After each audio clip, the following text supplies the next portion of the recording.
Hello, and welcome to the next episode of the Sceptical Lefties.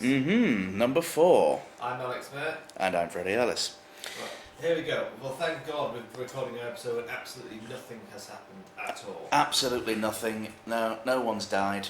No, nothing's happened. The world hasn't gone into meltdown.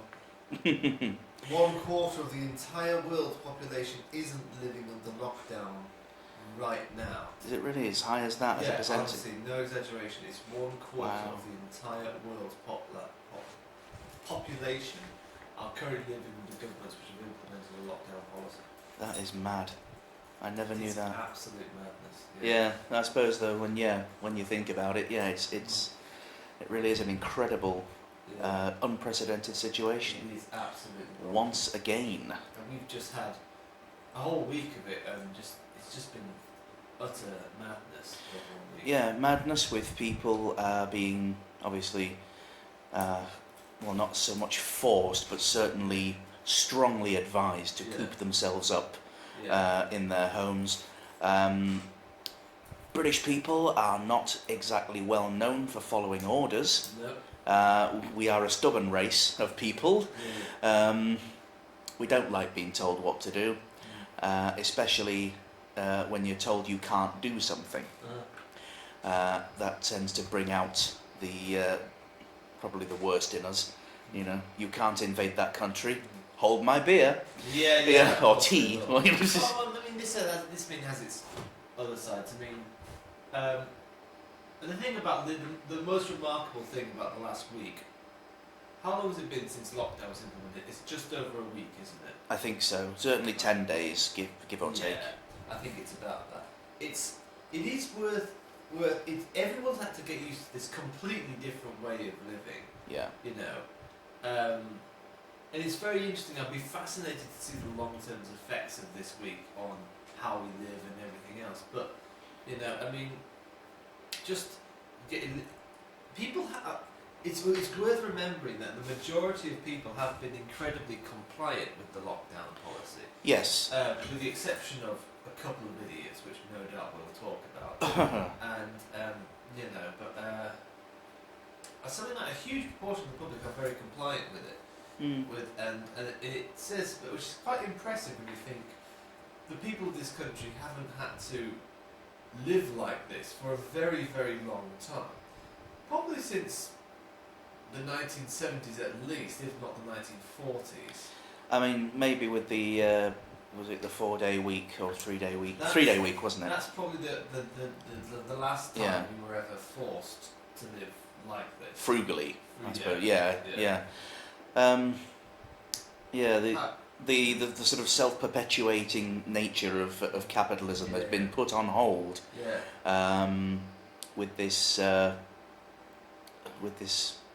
incredible situation. I mean, going through town at the moment, the city centre is dead.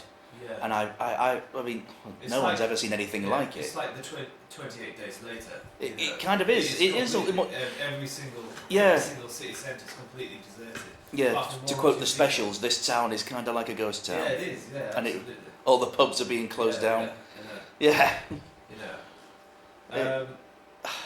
I mean, obviously no one's seen anything like it in living memory. There is no parallel here at all. In modern times, you literally do have to go back, as we said in the previous episode, to the Spanish flu of 1918. And that's quite incredible. However, I was listening to a video about this situation by by a very, in my opinion, highly respected YouTuber called 42.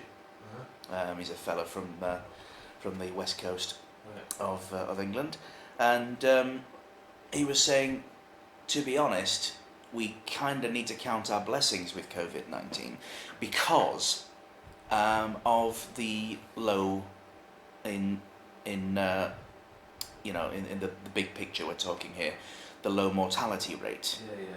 Because unfortunately pandemics are inevitable. It's a case of what and when, as opposed to any other issues. You can only guard against so much, and thank God it isn't something so much more virulent, like pneumonic plague, for example, which has over 90%. Pneumonic plague. It's the same Yersinia pestis, I believe, bacteria as the infamous bubonic plague, the Black Death, but it's when it gets into your lungs. Right. Again, I'd have to Google that for a citation, but it's certainly related to it. So something like that would be absolutely devastating. Whereas COVID-19 is yes, it is very, very easily transmittable, but it's not as serious as something with a much higher mortality rate. If you got up to something about 5 or 6%, then we would be. And it is likely that the generally reported death toll mortality rate, I should say. The generally reported mortality rate is actually a bit lower because of so many people who have exceedingly mild symptoms who so far have not reported. So you can take the current mortality rate with a pinch of salt, but it's a ballpark figure. This of course does not detract from the fact that it is a terrible tragedy that many hundreds of thousands of people across the world now have been infected, and I think we're just in the tens of thousands globally.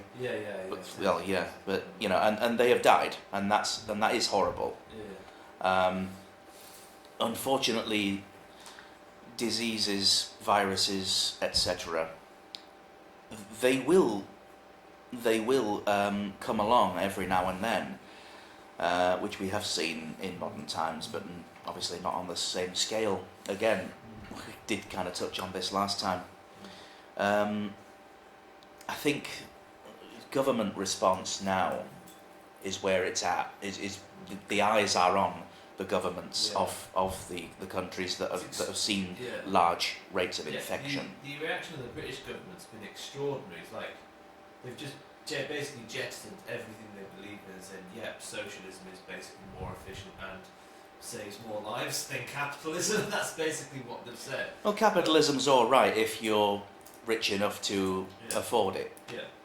So but it turns out, as I said to you, Fred, I saw a fantastic thing on social media which said, if capitalism's so great, why does it have to be bailed out by socialism every 10 years?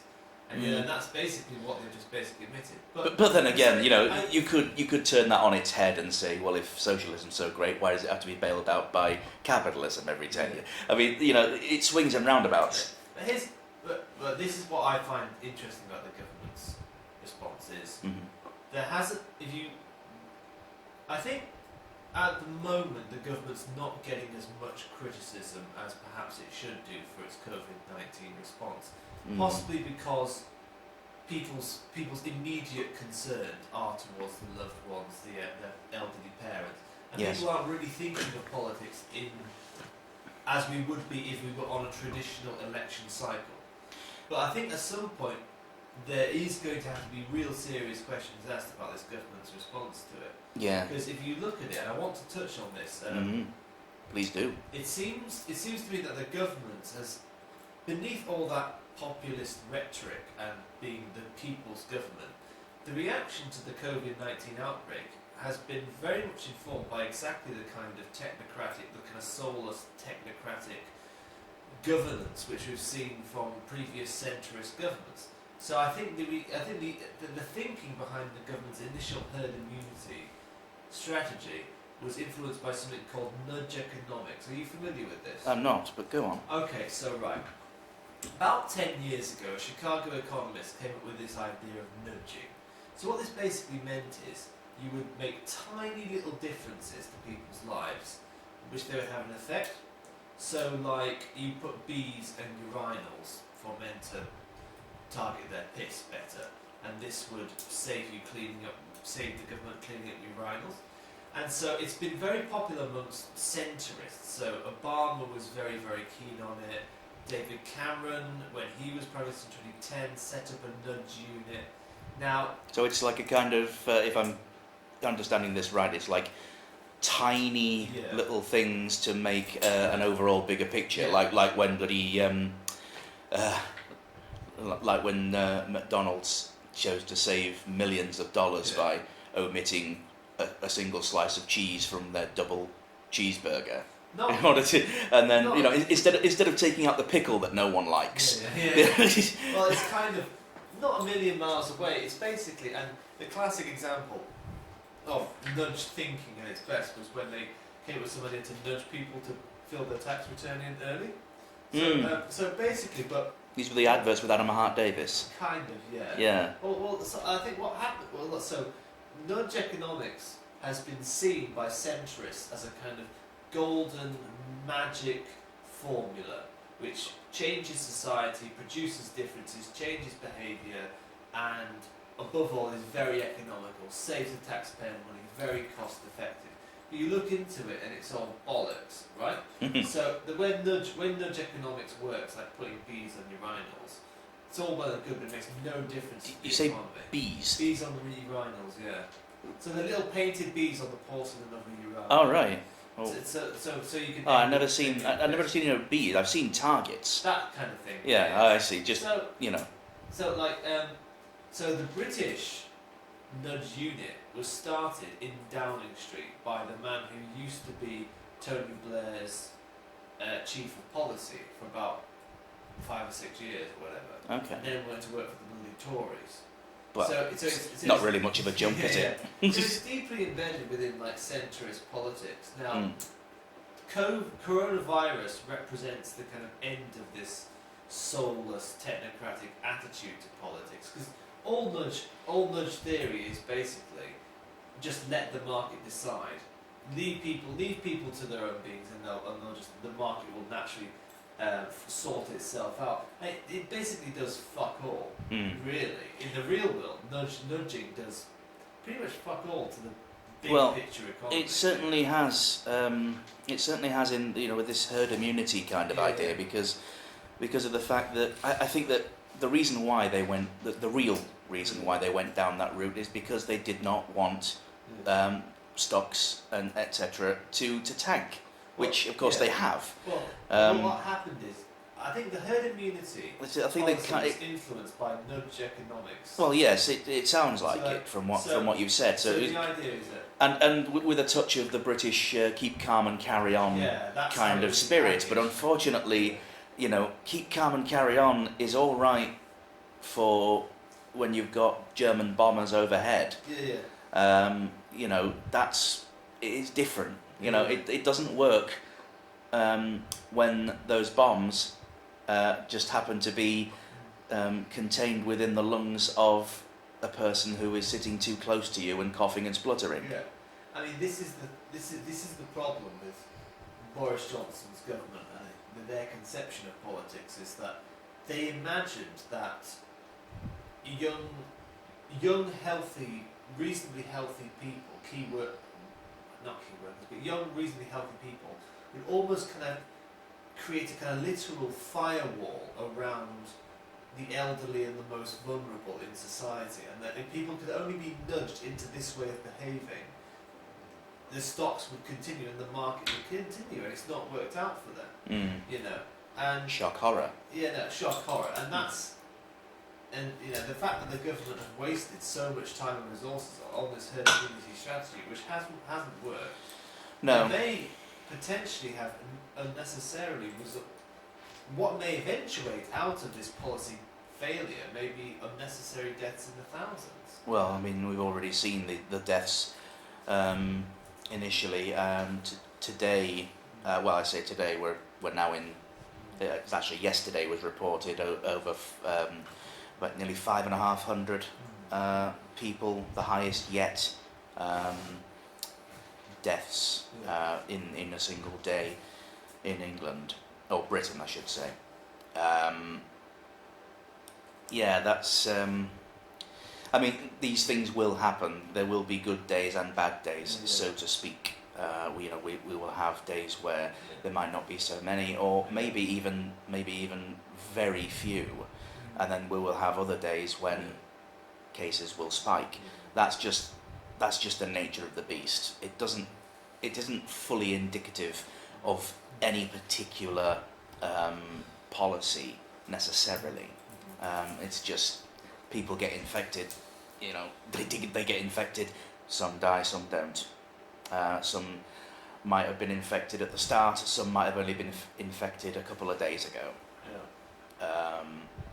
So it's not necessarily an indicator of bad policy, or even that the virus is getting worse or better.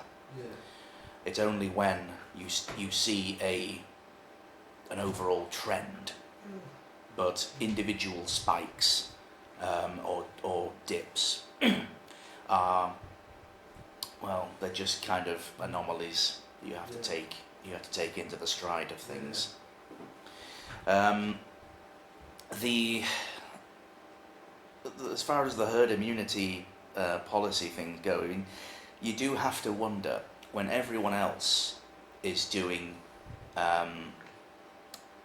is doing one thing and you are doing another, you do have to wonder who is the one that's wrong. Is everybody else wrong, or is it just you?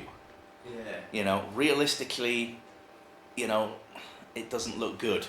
Yeah. Here's a question for you, Fred. What do you think it is?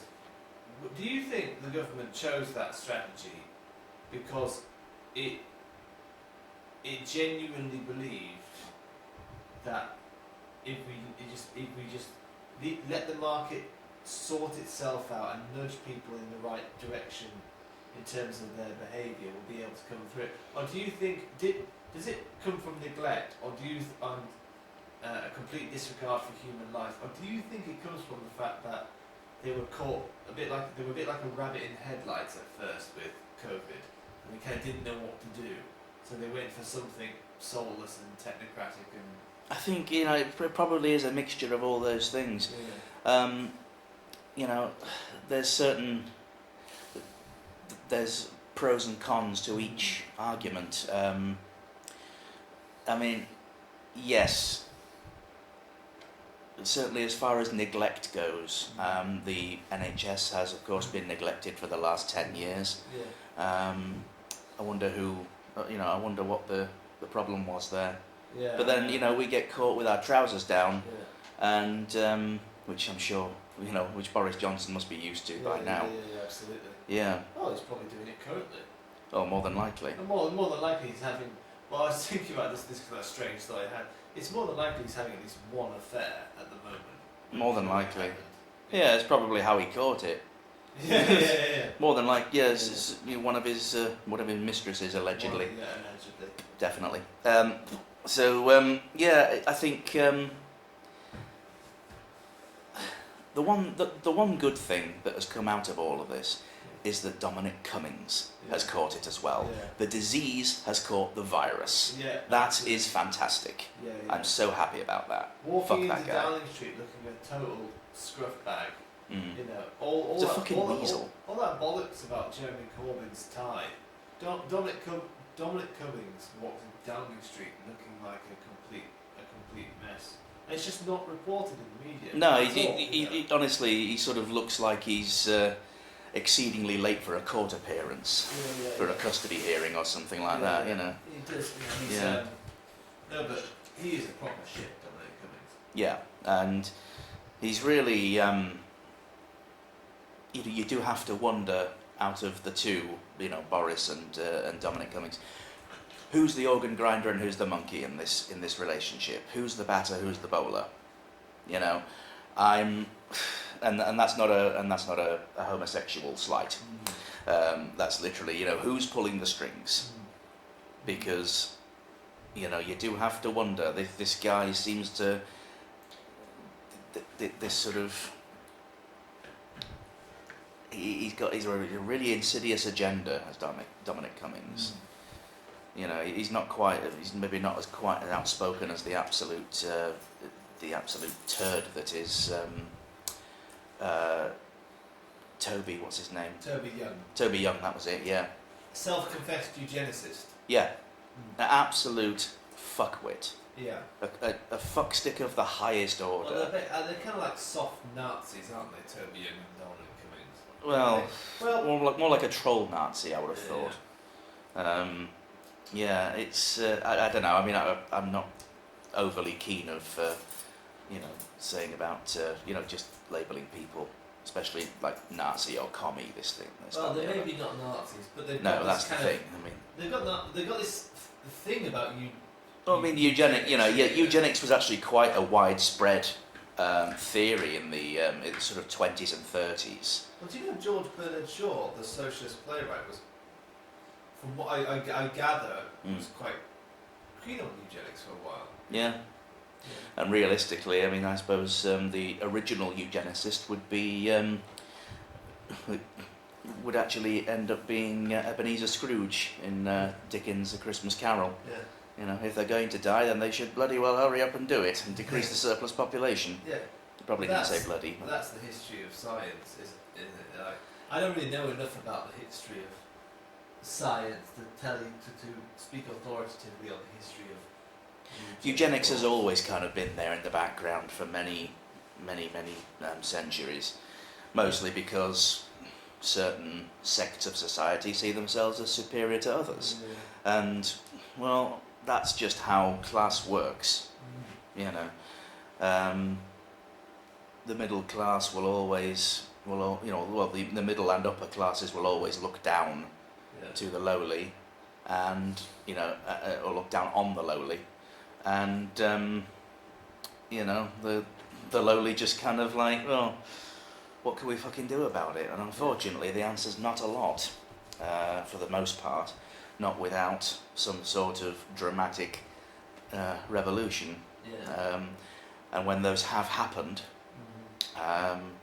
they tended to have been quite nasty.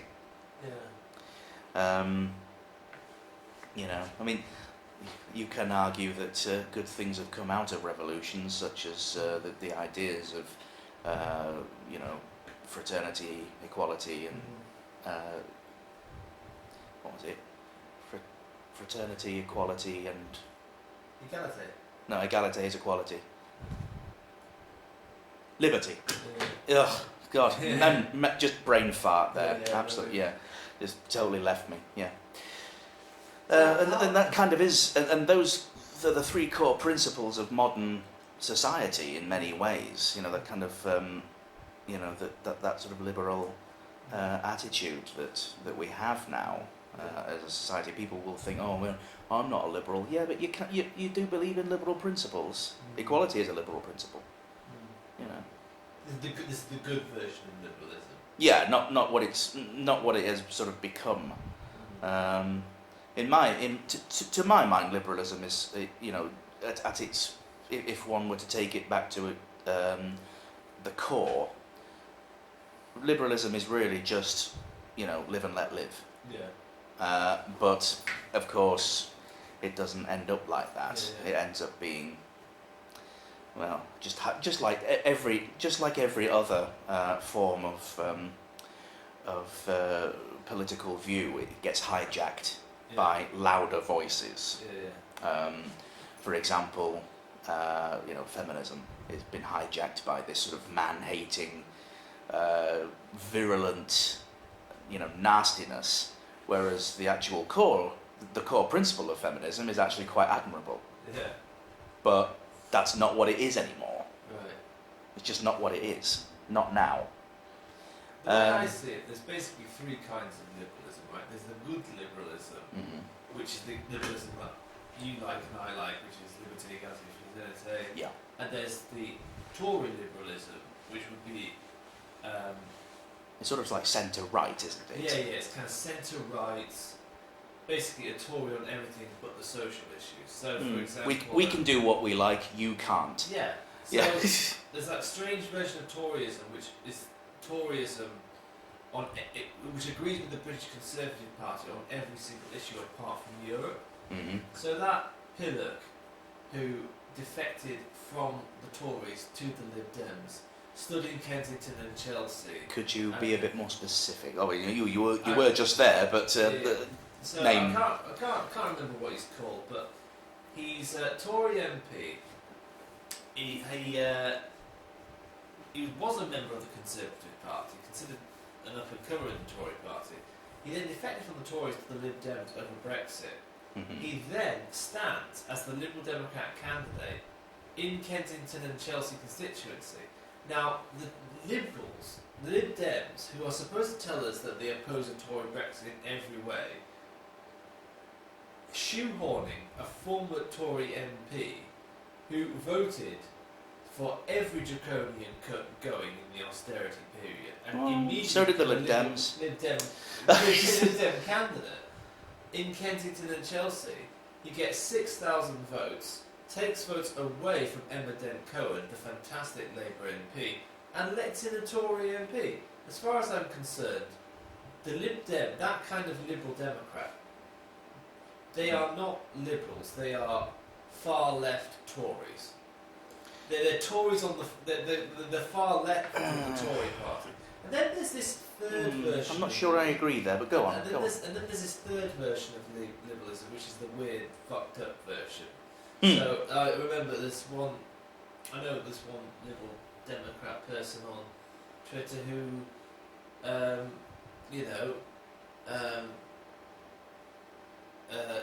she's attacked Laura Pidcock for what Laura Pidcock some transphobic remarks which Laura Pidcock is alleged to have made, but also claims she opposes the Tory party, despite the fact that Laura Pidcock's a steadfast opponent of Tories. It's just kind of like nuts and bonkers and mad. Sort of identity politics, and a lot of that. Well, you know how much I love talking about that. Yeah, and a lot of that politics. That's a lot of that. Liberalism is wrapped up with identity politics on the identity issues. But I just consider that a weird kind of crank, fringe version of liberal politics, Yeah. But anyway, so how's your supermarket shopping been this week? Spartan, to put it lightly. I was very lucky to finally secure a supply of eggs, which annoyed me greatly initially because I was thinking to myself, do you know what? On my days off, what I really would love to do is I would love to bake some bread. Yeah. Just moved into a new place, and who doesn't like the smell of fresh baked bread? I mean, come on.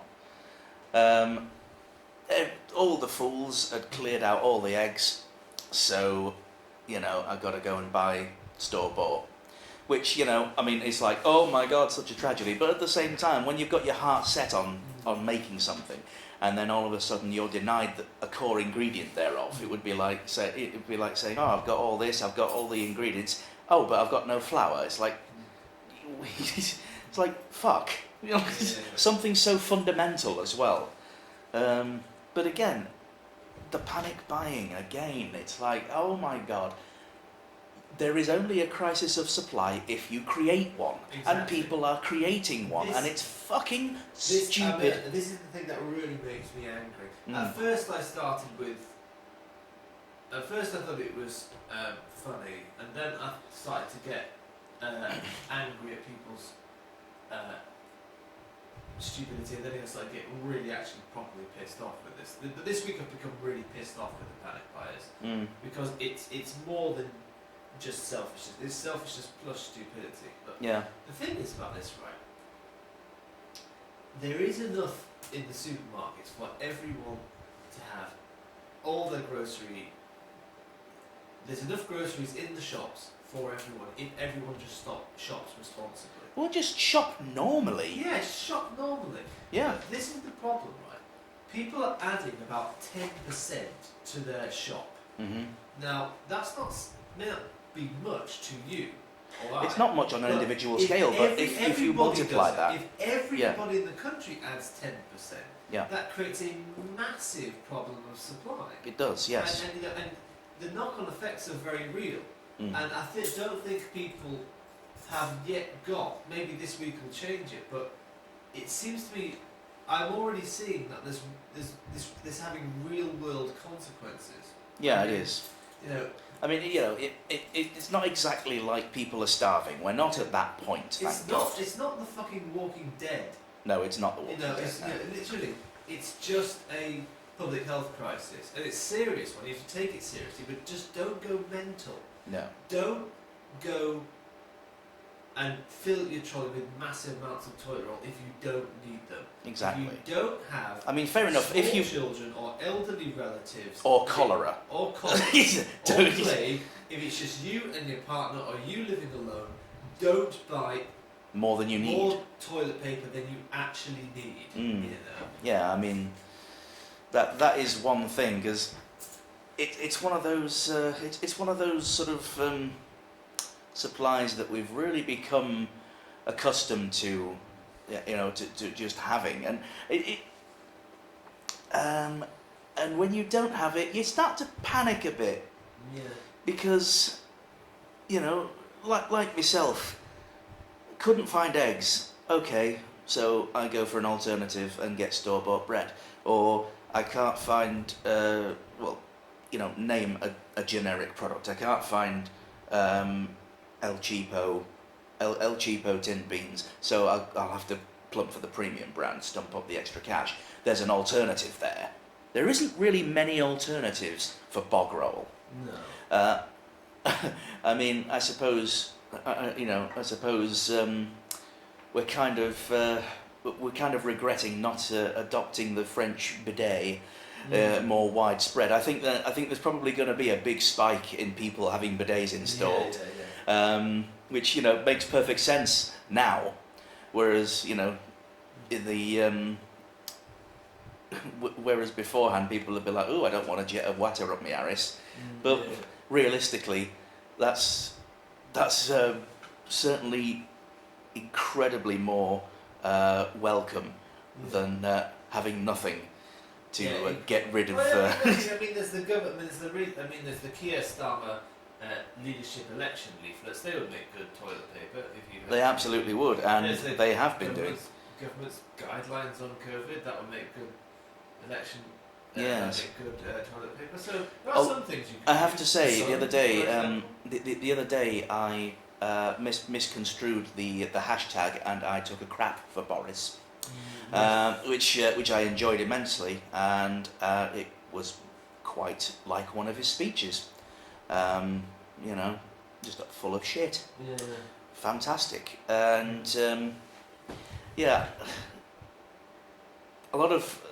There seems to be a kind of a wave now of people saying, "Oh, leave off. He's doing his best." Yeah. Well, if that's his best, I'd hate to see his fucking worst. Yeah. Well, that's it. There's people who say that are just not concentrating. Yeah. And they're just not being hard-nosed about it. And the thing that is really telling about all this, you'll always see the post about, you know, he's doing great, this, that, and the other. I stand with Boris, and this, that, and the other. I counter that with I can't stand Boris. But also, you know, it would be much worse if that Corbyn was in charge. And it's like, well, hang on a minute. Look a little closer. Who is the one that has been pushing Boris to actually implement the bits of legislation that people desperately need? Yes, that's right, Jeremy bloody Corbyn. That's the problem. All the best things about the government's response are actually... They're lifted straight out of the Labour manifesto. They're lifted from the last Labour manifesto, or they're due to trade union lobbying. Yeah. I mean, the wage subsidy for fully employed workers and for self-employed workers, which is fantastic, you know, praise where it's due. But at the same time, if they could get away with not doing that, they absolutely fucking would. Whereas you have to say it. Jeremy would not have even blinked and said, "Yeah, no problem." Yeah. Well, we would have had it. He wouldn't have needed telling, that's for sure. We would have had it weeks earlier if it was Jeremy Corbyn's Labour Party who were in charge. And we would have had lockdown soon, a so-called lockdown. I mean, it's not proper lockdown. People aren't, you know. We would have had it, and it was said a lot of people, weeks of stress and anxiety. Yes. if it had been implemented earlier. And Yes. it's all, and the people who are responsible for it are the trade unions who've been lobbying the government. They have tried to be constructive and they have tried to find solutions for it. And I think that the way they Final solutions. The way they Sorry. persuaded the government to adopt Just had to slip it that one in is- there. And they've basically said it's a step towards basic income. Yeah, UBI. Which is UBI, because the reason I think they haven't implemented it, the Tory government, I mean, is they would have done some maths and they would have worked out what's cheaper, Yeah. and so they're going to try and they can't buy out every single Company. company. They No. can't use this crisis as an opportunity to float UBI in case it works. Yes. So the moment So UBI it would embarrass the them. moment UBI is floated and people have UBI, they won't want to give it back. No, of They'll course see they the won't. benefits of it and they'll think, fuck that, we're not going back to the days when before this happened. So they've come up with something which is a step towards UBI and not. But it's the most cost-effective possible version of. Well, they're saving kind of- 20%. Some kind of wage subsidy that they could possibly have. Yeah, You know. and of course it doesn't affect everybody Yeah. because they've come up with this idea of key workers, which we Yeah. happen to be. Yeah. So yes, I, again, I know I said that I really hate calling people Nazis or drawing parallels to Nazis, but when I received my email with the PDF on it saying you are this person is a key worker, I feel kind of bad, and certainly I shouldn't make light of it because it's actually quite a harrowing scene. But I was reminded instantly of this bit in Schindler's List, if you've ever seen it. Absolutely. Once a long time ago. I haven't Yeah. watched it in a while. Absolutely cracking film. Yeah. But anyway, there's this bit where they're being the Schindler's workers are being ferried along to his factory, and one of the workers just happens to only have one arm, and he's an old doddery kind of guy, and he gets pulled out of the lineup to clear snow from the road, and then they notice he's only got one arm, and he's saying they sort of take him to one side, and he's there going, "I am essential worker," and it just reminded me of this, and I know that's not that's not a fair parallel to draw, and it's certainly it's not fair. Yeah. But it's the first thing that came into my sick, twisted head. Yeah. I am essential worker. Oh yeah, of course, yes, essential worker, a one-armed Jew, and then they go and pop him in the head, which absolutely awful scene. Yeah, but anyway, I think. Thankfully, the police in this country tend to have a bit more restraint. Yeah. But I think what I was about to say. Sorry. It's completely gone. Oh well, let's move on then. No, If it comes back, let me know. yeah, it has completely gone. I had something to say. What on earth was it?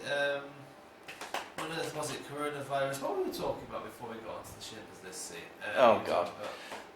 I'm not winding it back. I'm not winding the tape back. The government's response to coronavirus. And Yeah. Well, I mean, steps yeah. towards UBI. Oh, UBI, that's what yeah, I'm UBI. talking about. There we Yeah. go. So I was going to mention, in the wage subsidy, there is a loophole Hmm. which would allow companies to get out of paying it. There's a shock. Yeah, and it is a very, very serious problem, and I'm surprised it hasn't been more widely reported. Because already there are some pubs and bars who are just continue trading even in lockdown, and there are. I wouldn't be snaps surprised around if the pubs near Like that me in my village. Yeah, but that bastard from Weatherspoons. Oh Has yes. he actually closed his shops yet? I think he has. Yeah. I don't know for certain, but yeah, he's an absolute shithouse. That guy, Tim Martin, is he? Tim Martin. Yeah. He has. he has said that people are being laid off effective immediately and that they're not getting any money. Yeah. So, you know, I'm all right, Jack. I've got my millions, this, that, and the other. You know, I earn more than you do. I earn more in a minute than you do in a year, so fuck you. You know? I think the Next Level Manifesto should just commit itself outright to nationalising Wetherspoons. Don't get Nationalised Wetherspoons, good Don't God. want to legalise cannabis cafes or something like that. You Oh, know? that would be something nice. Yeah, Yeah, I would, you know. It'd be better than going to a Wetherspoons right now. Let's face it. Well, I mean, yeah. Have you ever been in a Wetherspoons? I've been in many Wetherspoons. I've got to admit, you know, from a purely consumer standpoint, they are of a acceptable standard. You get what you pay for. Well, yes, and twice, yeah. and it's competitive. You know, it's of an acceptable standard. What can I say? You know, if I want to get some beer, you know, and they've now implemented this absolutely fantastic little app where you don't, if you're a bit of you know, if you're a bit of an introvert, you don't actually have to interact with anybody. You can literally just order it, and then a little beeper goes off behind the bar. Then all of a sudden, like 5 minutes later, some pissed off looking bugger with a tray comes up and says, "I wanted the gin." I didn't know that. Yeah. Yeah, it's quite fun. Well, to be honest, It means you don't have, certainly means you don't have to queue. You know, because that's the worst thing about a pub, is everyone. Speaking as someone who's worked in the pub industry, it's really annoying when you've got a busy bar. There's lots of people there. You don't know. It is impossible to fully keep track of when people get to the bloody bar. Yeah. But if you pick the wrong one, oh baby, everybody knows. You know. Yeah, because I won't be sad if Wetherspoons are ultimately nationalised. They won't be nationalised. That won't happen. Look, as much as it's a nice thought, it's a bit ridiculous of a notion, to be honest. I think what will happen out of all this is that Wetherspoons will lose a hell of a lot of income. They will be boycotted. I, for one, will be boycotting them. I'll never. I mean, not that I ever drank in Wetherspoons a lot. I mean, like, they're a good place to meet up. You know, meat and spoons. I mean, you know, what's wrong with that? I only ever really frequented Wetherspoons when I'm waiting for a train or something like that. You know, I find well, there's plenty of, thankfully, in the city, in the lovely city of York, you've got many options. Yeah, you have many options. And I personally prefer, given the choice, I would much prefer to give my custom to a sole small trader, you know, small pub, independent pub, I should say, than some big corporate national. Yeah, but I won't be frequenting Wetherspoons ever again. No, I don't see myself doing so either. And Mike Ashley's living up to his high moral standards as usual. Oh God, yes. He's changed the tune after he was told to fuck off by the government. You know, I mean, I like that. More people should be told to fuck off. I mean, I like that big. Like us. I like the big mug they do in Sports Direct as much as the next person. But Yeah, well, the rest of the everyone sports gets them. I mean, yeah. it's like a copy of Frampton Comes Alive album. Everyone has one. Yeah. yeah. So I've never listened to Frampton Comes Alive. Actually. Well, you're missing out. Right, Frampton Comes Alive is a great album. Right. We'll have a music dedicated episode at some point. Oh, that's not what we will, yeah. You won't get me. I'm part of the union. Fantastic lefty song. Oh, great. Yeah. Yeah, closing song, I suppose. Yeah, could be actually. Yeah.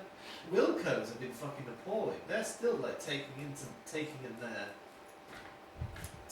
their staff through this narrow corridor, in spite of the social distancing protocol. So like. Well, I mean, Yeah. I suppose it's kind of it's up to them to sort of filter in effectively, rather than pack them all through like cattle. But you know, social distancing is possible. You just have to be smart about it. Like queuing outside the bloody shops. because they're all bunching up because we are British. We know how to queue. This is something that is quintessentially British, the art of queuing. Yeah. But you know, it can still be done with social distancing. Yeah. But people just need to remember the 2 meter thing. Yeah. Or 6 feet if you want to be imperial about it. All of these things are possible, and people are thinking, oh, it's such a big ask. Is it really though? 2 meters apart. I mean, personally, I don't like it when people are all up in my shit. If you're in my personal space, then quite frankly, I'm gonna be a bit like, dude, fuck off. I mean, it's not a big sacrifice. It's not. I mean, realistically, all that is being asked of us is just stay home, watch telly, keep the 2 meter thing with people who aren't in your family and what have you, and just wash your fucking hands. Yeah. I mean, I've seen things that we've implemented at work now, and in my opinion, not to be flippant, but I think people are going a little bit too overboard with it, personally. Yeah. And that's not to say that I don't equally. That's not to say that I don't take it seriously. I do. I'm just not scared. No. I don't see the point. I just don't see the point in having to, make sure that everyone's got their own individual pen, for fuck's sake. I think that's just silly. So, rather than just having a pen on the desk. Again, not to disclose our place of work or industry, just because we don't want to get into any shit. But we have to be quiet about the place we actually work for. We can't actually tell you anything about where we work. No. There are pens involved, in case you. Well, I mean which could be any job, really, couldn't it? But yeah, there's lots of things that have been implemented that just take it a step too far, in my opinion. However, that's it's very well intentioned. I absolutely recognise that it is well intentioned, and there are people who are at higher risk than myself, yourself, etc. So I get that people need shielding, but they can do that of their own accord rather than having this sort of draconian, overbearing, and OCD level of cleanliness.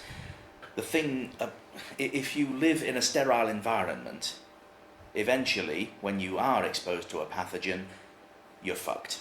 Yeah. This is the problem. This is why we're seeing spikes in allergies these days. Because kids are not being encouraged to go out and get mucky, roll around on the grass and things like that. Do you think here's a thought for you. Do you think the kind of extreme vegetarianism, and that's not the correct. I think you mean veganism. Well, the kind of super healthy. Do you think you can eat so healthy you actually put your immune system more at risk because you're not getting crap into you?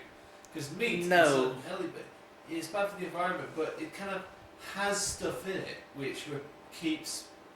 Most notably vitamin B12, very good for you. But yeah, it's. I don't necessarily think that. I think you're not gonna catch anything nasty from a burger that's been cooked properly with fresh meat or anything like that. Yeah, all right. If it's already turning green and walking around by itself, then you've got a problem. But no, I don't necessarily hold with there is such a thing as a too healthy a diet. There is too healthy an environment.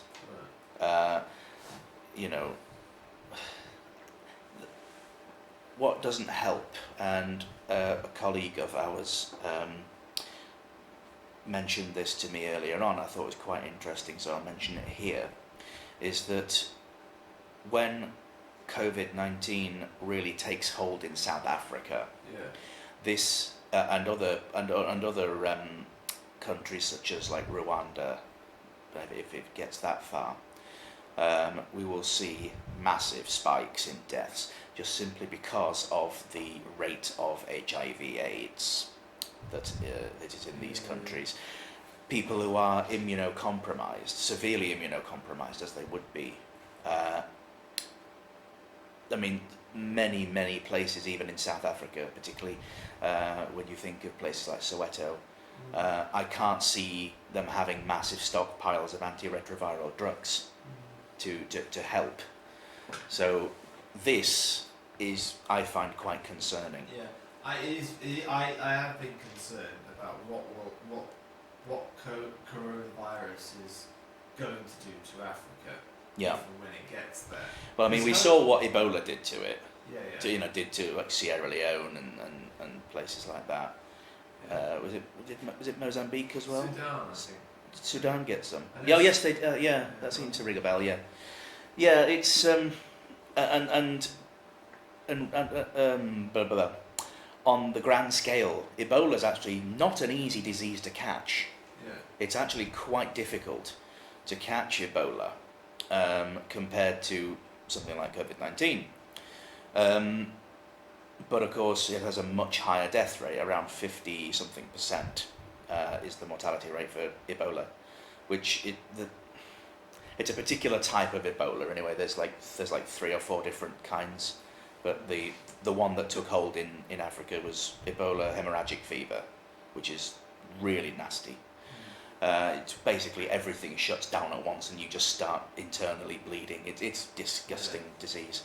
Have you seen those images of doctors and nurses going to treat Ebola people? It's literally like some hazmat suits, yeah. Like every single part of the body is completely covered and washed. And yet it is actually a very difficult disease to catch. You pretty much, it's basically, we're talking bodily fluid exchange. It's not an airborne disease, it's a bloodborne disease. Well, blood and other, kind of how HIV/AIDS is. I mean, the thing that a lot of people don't realise with HIV/AIDS is that you can catch it obviously through exchange of fluids, blood, etc., sexual contact, but weirdly enough, not saliva. So, if someone a partner or whatever, or someone you're attracted to, it has, is HIV positive, you can kiss them. That's fine. You'll be fine. Yeah. You won't get it. Yeah. It's weird how it doesn't work like that. Yeah. It's just that one exception. Yeah. I don't know if the same is true for Ebola, but yeah, certainly with COVID-19, with it being a bit more of an airborne kind of, not a true airborne virus. It's a bit different. I have seen some videos on it from a reputable source, and I can't quite bring the full facts to mind. But yeah, it's obviously, it spreads a lot more easily. Now you multiply that amongst amongst densely packed, poor but practically destitute communities, where and especially places that do lack a certain level of standard education, and that's not a slight, but places like Rwanda and the Sudan, they have many poor communities that are densely packed, and the same can also be said for places like Rio de Janeiro with the favelas, shanty towns, basically huge shanty towns that surround the major cities. It will spread like wildfire through these areas. Absolutely. Just simply because the message won't get to them. Yeah. Because they haven't got a telly. And when you get ill, or a radio, or coronavirus yeah. in a shanty town in Rio de Janeiro, heaven help you, find the proper medical care. Exactly. This country, with all its natural and human resources, is struggling with coronavirus. Yes. In finding beds, ventilators, space, time, ambulances, proper medical care, Mhm. staff to help you, nurses to turn you around. I mean, We're struggling. We're one of the richest economies in the whole world. yeah, I mean, we're number 6, imagine are we? how Brazil's economy is going to deal with this. Imagine organising all that medical care in a shanty town. Just be impossible. It would be impossible, and just simply because the resources are not there. Yeah. You know, you'll get maybe, you know, if you're lucky, maybe your village has an outpost of Médecins Sans Frontières. Yeah. You know, you're going to be, you know, if that's the case, then you know you are very, very lucky. Yeah. If you're in one of these places, you know, or the Red Cross, that kind of thing. Yeah. But of course, there's no, in a lot of those outlying remote places that there is no sort of government mandated healthcare system that you can just simply, you know, quick walk and you're there. It doesn't exist. I suppose maybe we could implement the old Australian flying doctors kind of idea, but then again, how are you gonna let them know if you've not got any form of communication? This is the problem, and eventually, out of this, a lot of lessons will need to be learned, both in the sort of the first world and the third. But obviously the solutions, the lessons for the third world will have to come from the first, because obviously, again, all about them resources. If you haven't got them, or if first world countries come and take them, come and plunder them, then you're not going to have a good time. So I think it's chief among these lessons is that you cannot continue to cut the health service. Well, this is exactly. I mean, this is the key lesson. The NHS has just been battered by 10 years of the Tory government. Yeah. But then he has the fucking audacity to stand outside of number 10 at 10 p.m. and having a nice old clap for the nurses. Very nice, Come on, Rishi, clap louder, yes. Just the two of us. We look like a pair of fucking lemons. I know, I did see that video. It does look strange, doesn't it? Outside number 10. Also, just how skinny Rishi Sunak's legs are. I know that's an ad hominem. Yeah, it looks strange being standing next to each other. Yeah, they really did. My parents' MP, do you know that? Sorry? Rishi Sunak. All right. What's the seat? Richmond, Yorkshire. Ah. So just up the road, really. Up the road, really. Yeah. Oh, that's interesting. So that's it. Yeah, it is interesting. No, former Goldman Sachs banker. Of course. Turned Tribune of the People by. Well, at least he has the financial background to be Chancellor. I kind of make. I mean, it's a lot more qualified than some chancellors we've had. Yeah. George Osborne. Like 2 weeks in his dad's wallpaper business. But anyway, he has the gall. Does Boris and Tories in general? They have the gall to have a clap for the NHS. I think they'd I'm pretty sure the NHS would rather just have the fucking resources, the test kits, the PPE that they so desperately need. I mean, there was the 4th Doctor who died today. He'd actually come out of retirement and rejoined the NHS. I'm sorry, am I boring you, darling? No. That's amazing to come out of retirement. He came out of retirement and then he caught the virus and he's dead. Poor lad. I can't, for the life of me, I can't remember the name. He, much to my detriment. But he's, an absolute hero, realistically, because absolutely. no one could have forced him to do it. Well, no one could have forced him.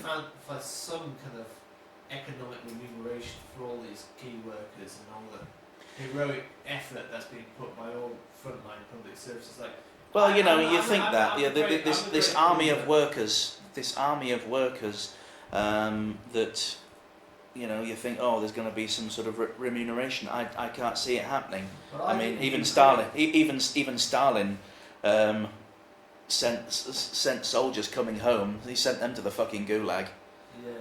because he had no need of heroes anymore. Well, I think I'm definitely all in favour of progressive, left-wing minded people in this country really pushing for what I call a COVID war pension. So after the second Interesting. World War, there Yeah. was this thing called war pension where you just got your basic needs met after the war, and that was that. Mhm. Every frontline worker in this country gets what is effectively a war pension. So right, you get this amount of the government. Are you in favour of it because it's the right thing, or are you in favour of it because I think you it's would the be right one of thing them to that do would because get it? I'll tell you why. It has a practical side as well, apart from the generosity side. On the practical side it's still a big open question about what the long-term health effects of coronavirus is going to be on frontline workers, because I do know that coronavirus is, amongst the young people I've had, although young people have a much, much, much better chance of surviving coronavirus than the over 70s do, it is, I don't want to worry you in any way, but it is causing some damage to their lungs.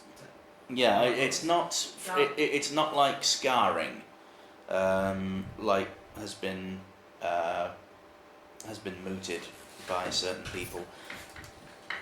That it doesn't leave scarring.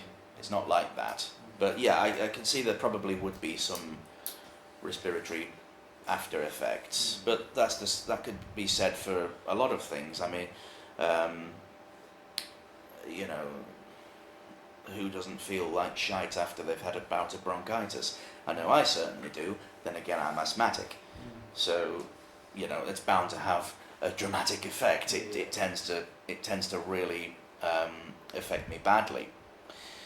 But then again, there was another case from this week or the week before where there was a child who had cystic fibrosis, and they caught coronavirus and they've come through it, and you know, all power to them.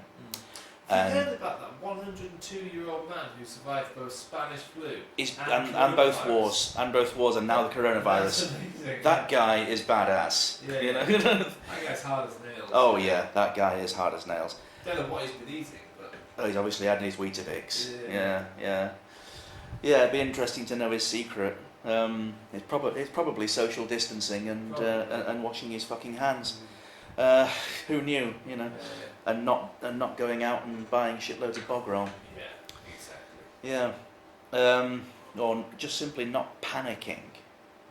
You know, you can take precautions and not need to panic. Yeah, exactly. And that is the stance that I'm taking. Yeah, absolutely. Shop for yourself. Mm. And if you're going to have someone staying with you for the duration of lockdown, shop for them. But don't go fucking mental with it. No. Don't buy more than you need to. No. And don't, because there's enough for everyone if everyone just shop with their heads screwed on properly. I wouldn't mind so much, but a lot of people, it's the sort of, we have become far too dependent on the idea that we can get whatever we want whenever we want it. Yeah, which is why this big learning to live under lockdown is going to be a really big adjustment for a lot of people, because we've been used to getting whatever we want whenever we want it. And now, for the first time in decades, since the Second World War, we're going to have to get used to the fact that we can't have whatever we want whenever we want it. Yeah. I honestly think that it would not be a terrible idea if people cannot be trusted to do these things. And let's face it, they can't. They've proven that. Yeah. They cannot be trusted to be sensible. Not everybody, of course, but unfortunately, like every walk of life, there is a clown at every circus. Yeah. And the people who, it is kind of the one individual spoiling it for the majority. Yeah. That there always is that idiot, that fly in the ointment, whatever other analogy you want. I went to an Asda recently, sitting last week. It was an amazing experience. Like, people 2 meters apart from people wearing masks. Mm. Yeah, people buying shit. Yeah. Sorry. Just to finish the actual point I was coming to. Sorry. I kept fishing around for analogies when I didn't really need to. I think it would be a good idea to introduce rationing again. Yeah, I mean, We've done it before twice. Well, we could do it again. Absolutely. I mean, and it would teach people that you need to fucking take it seriously, and you need to think about what you're doing and how you're doing it. I remain open-minded about rationing. I mean, there's some complications as to whether, earlier I said the problem is that everyone's adding 10% to their weekly shop. Mm-hmm. There's some debate to be had about whether rationing will effectively stop that. Because, because that's the argument against rationing would be, well, that's not going to stop this 10% problem. You stop the 10% problem by having a 2-hour window at the start of every day just for pensioners, and that will allow to get them. But anyway, I think if people basically cannot discipline themselves. I much agree with the idea of having that slot for the elderly and the vulnerable to have their own sort of quiet time, if you like. Kind of like how they have the quiet hours in certain stores for people with autism. Yeah. And they have movies as well that are, there's no flashing effects, this, that, and the other. It doesn't overwhelm the senses. It's not that much of a different concept. Yeah, exactly. Yeah, and I think that it really wouldn't kill it as a concept. I think we as a society really need to sort of get off our high horses about this whole,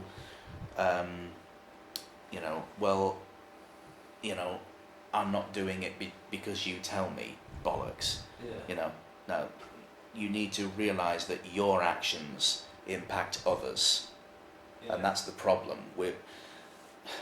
Altruism is very much lost in this, and just simple concept of cause and effect. Well, people are going to have to learn to be a lot less selfish during this period. Well, full stop, not just during this. And for considering that society's had 40 years of neoliberalism, 40 years of me, fuck everyone else, I just want to satisfy my needs, don't care about the influence I have on other people, that's going to be a big ask to people to stop being selfish I agree. I mean, which is why I was quite heartened by the Clap for Carers thing. Some people didn't like it, they found it sentimental, but, I wonder if it's, Well, let's face it, they're not going to get a fucking pay rise, so a nice round of applause isn't exactly asking too much, is it? Well, no. I mean, it doesn't really do a lot in the grand scheme of things, but at least they know that they are appreciated, and that does count for a lot. And I think, it could be the start of a big attitude shift. And kind of like, after the Second World War, the country was in absolute fucking ruins. And, we had this absolute hero of a man, Winston Churchill, as a Prime Minister, who had seen the country through the darkest times. And yet, pretty much straight away after the the ceasing, I can't remember the full word, the proper word, the ceasing of hostilities, we throw him out and elect Clement Attlee, who introduces one of the most radical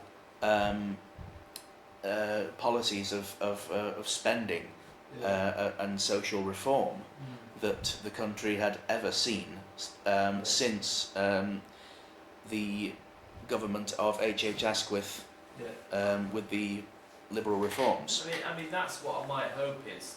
It's been quite a bleak time for us on the left. My hope is that, as Tony Benn used to say about the Second World War, what happened is people said, well, if you can plan for war, why can't you plan for peace? If you can construct a society and organise everyone for a war effort, why can't you just do the same thing but get them to build schools and build industry, build hospitals, and do all these sorts of things. Yeah. I hope a similar kind of ethos emerges out of coronavirus here. People can say, if you can subsidise wages in a coronavirus, if you can effectively abolish homelessness, all the homeless is going to be rehoused. I mean, homelessness abolished at a stroke like that. If you all it takes is the will. Yeah. If you can do all these things for an emergency like coronavirus, why can't you just do it ordinarily? The resources are already there. Of course, while they're trying to kind of stop things like universal basic income coming to the fore. Yeah. Because it's once they implement it, it's like the genie's out of the bottle. Yes. No one's going to live without the UBI once they've got it. Yeah, and I don't blame them, because why, who wants who wants that, basically? But going back to that idea of rationing, is that it's also worth mentioning that yes, people really had a restrictive diet during that time, and yet they were better fed. They were actually better fed than at any other point in history, and people were healthier for it. Yeah. Well, that's one of my it's difficult to find hope in the coronavirus crisis, but I do hope that this marks the end of pretentious grocery shopping or pretentious restaurant eating. I think it's certainly pretentious veganism. I think because yes, all right, we get the fact that meat. The production and cultivation of meat isn't exactly the greatest for the environment. However, if one were to introduce the idea of rationing, then there isn't a surplus. There is enough, and the industry would shrink accordingly, because there's no point in producing 50 million tons of beef when you're only actually needing 30 million tons or whatever. We're going to do a whole episode on veganism. I'd like to, yes. We'll definitely do it at some point. Yeah, probably do it next, actually. Yeah. Well, we can start if you like. Might as well. We can start soon if you like. Yeah. So we've talked a lot about coronavirus. We've gone on a long time. We've gone for over an hour. Yeah. But before we start to fade out, do you want to talk briefly about something which I think has almost gone under the radar because of coronavirus, which is Alex Salmond? The Alex Salmond trial. Yes, I think, Alex Salmond, that it's also completely unremarked on amidst coronavirus. Yeah. Interesting, isn't it? Yeah, it was. It's quite an interesting set of affairs, because these people come out of the woodwork with in the light of the Me Too movement, and then Alex Salmond, was then First Minister of Scotland, gets accused of, he subsequently gets accused of sexual impropriety. I don't know if it was actually rape or anything like that. It was. Well, that's the accusation. There were many accusations, but a couple of them were rape. Or attempted rape. Or sexual assault, etc. I think it wasn't rape, it was attempted But then it rape. turns out that he's been cleared of all charges. Yeah. So, I mean, it is interesting. Found not guilty. In fact, His peers, and which is good. Certainly as far as Scottish law goes, and this is interesting. This is where the something which I would much prefer we implemented in this country, because for those of you who don't know, Scottish law has a particular idiosyncrasy. There are actually 3 possible verdicts that you can get. You have not guilty, guilty, and a middle ground which is not proven. Right, that's interesting. Yeah, not proven basically means that we're pretty sure you did it, but unfortunately the evidence isn't quite enough. Yeah, I can. And I think that would be a very good thing to introduce into this country, because a not proven is far more effective than just a simple binary yes or no. Because there's that one in the middle that thinks, no, hang on a minute, it means that you don't necessarily get away scot-free. Now, this didn't happen in the case of Alex Salmond. He got a not guilty, which that is much more much more clear cut. when one takes Scottish law into account. Yeah. A not guilty is far more of a definite than under English law. Yeah. They have another particular idiosyncrasy as well. They have murder and manslaughter. They also have another charge called culpable homicide, Right. which I think would be another good thing to introduce in English law. But anyway, that's just my little opinion there. Yeah. No, it's interesting the Alex Salmon case. I wasn't following it in minute detail, but I did. It was a very interesting case, and he has now been found not guilty. Yep. Which makes you wonder about the strength of the accusations. See, this is the problem that I find with a lot of these accusations, because realistically, if he's been found not guilty, then the only possible conclusion to draw from that is that there's two possible conclusions, I should say. Either it actually did happen and there just wasn't the weight of evidence, or that they fucking made it up, that his accusers made it up. Now, I'm not saying that they did, but it is a conclusion that one could not be, could not be sort of vilified for drawing. And basically, if, again, this is, we're talking in the hypothetical now, if someone makes up a story like that, then that's fucking disgusting. Yeah. In my opinion, that's probably sicker than the crime itself, than the actual crime, because you've had to really think about that, and think something so it's a long, drawn out, disgusting, protracted process. Yeah. But again, just want to draw a line and say that's a hypothetical, not saying that is the case in this case. Yeah. But we have seen it in other cases. I think what happened in the Salmon case, Salmon,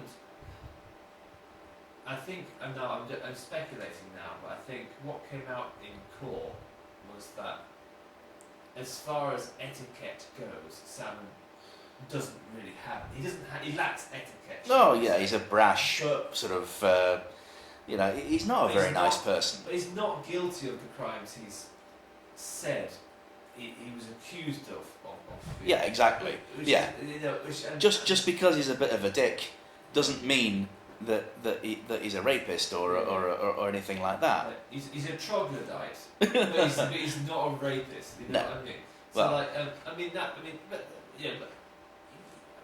So to drag someone through court like that, I think really is really, really bad.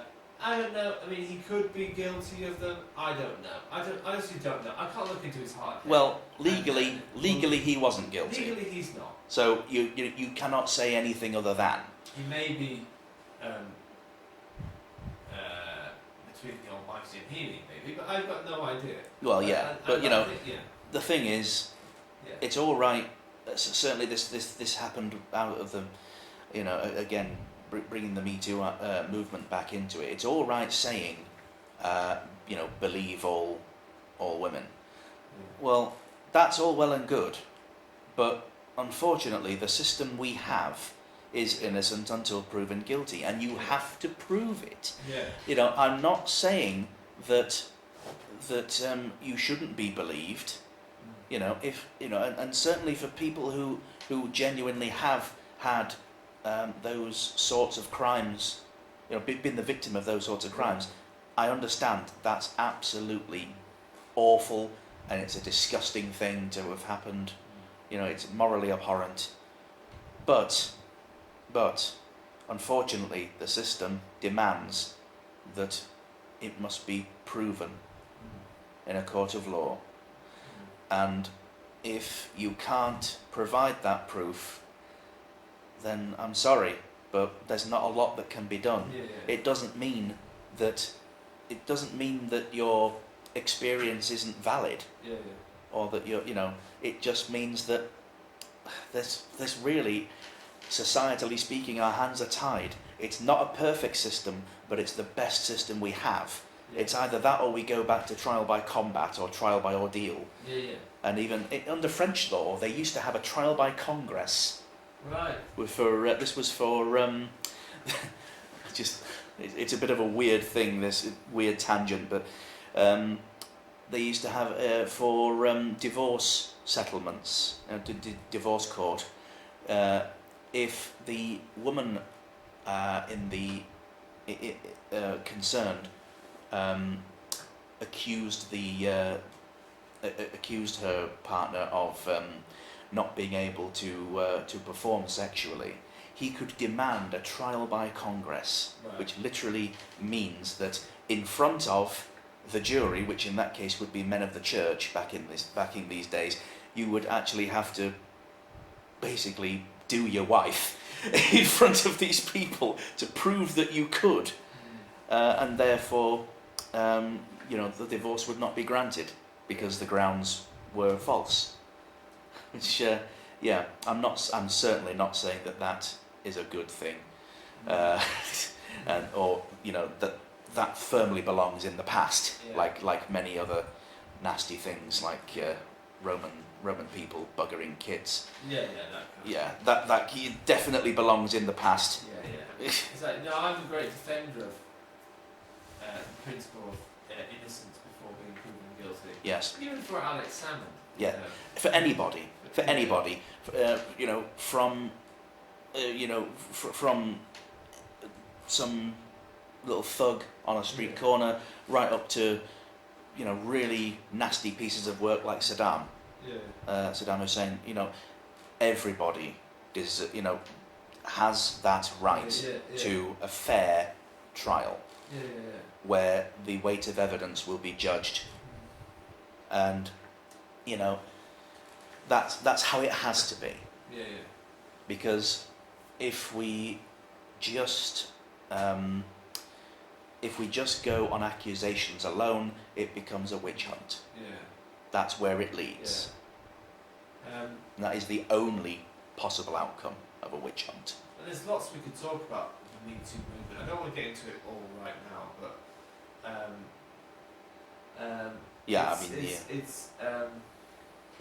there's a lot to talk about there. Not to go into and discuss, but we'll save that for another episode. Maybe. Absolutely. Perhaps one that's perhaps one titled "Did Jeffrey Epstein Kill Himself?" Yeah. Well, we've still got that to do, anyway. Haven't we just? Yes. Should we wrap up now? I think we should. Yes. Right, okay. Well, thank you for listening to our episode. I hope this hasn't been like we've just been narrating a game of billiards. I hope you found it entertaining and informative. Oh, and that's a bad miss. Yeah. This young man. John Vega says, he is my sexy friend. This young man. Anyway.